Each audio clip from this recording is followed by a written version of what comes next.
आज हम बात करने वाले हैं अनुसूचित जाति की कृषि योग्य जमीन को गैर अनुसूचित लोगों द्वारा खरीदना, ओबीसी या जनरल के लोगों के द्वारा खरीदने पर क्या प्रक्रिया होगी। तो दोस्तों, उत्तर प्रदेश राजस्व संहिता 2006 की धारा 98 के तहत अनुसूचित जाति की जो जमीन है उसकी बिक्री होती है।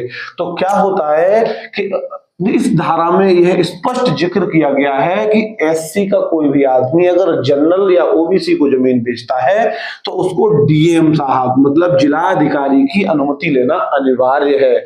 अगर ऐसा नहीं किया और जमीन की बिक्री किसी तरह हो गई तो वो जमीन की बिक्री शून्य मानी जाएगी, दाखिल खारिज होना असंभव है दोस्तों।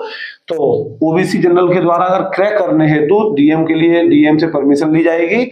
अब परमिशन में शर्तें क्या क्या होंगी, जिलाधिकारी महोदय क्या देख के परमिशन देंगे, तो कम से कम जो एससी का आदमी है, जो विक्रेता है, उसके पास बिक्री करने के बाद 1.26 हेक्टेयर भूमि बचनी चाहिए उसके पास।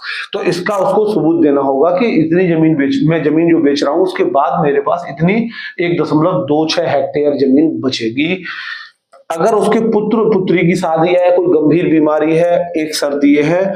दूसरा, अगर वो कोई दूसरे स्थान पर शिफ्ट हो गया, किसी दूसरे जिले में दूसरे प्रदेश में चला गया, तब वो अपनी जमीन बेच सकता है। लेकिन ये वाली शर्त मैंडेटरी है दोस्तों, 1.26 हेक्टेयर जमीन उसके पास बचनी चाहिए।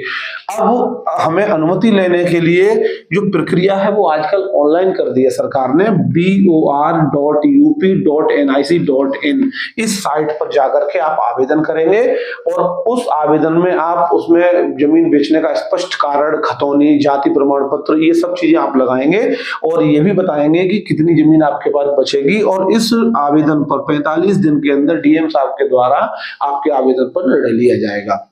तो दोस्तों, अनुसूचित जाति की जमीन गैर अनुसूचित लोगों द्वारा खरीदने की ये प्रक्रिया है। अगर आप अनुमति नहीं लेते हैं जिलाधिकारी महोदय की, तब आपकी जमीन की बिक्री बिल्कुल शून्य मानी जाती है और ऐसे में वो जमीन का बैनामा रजिस्ट्री रद्द हो सकती है।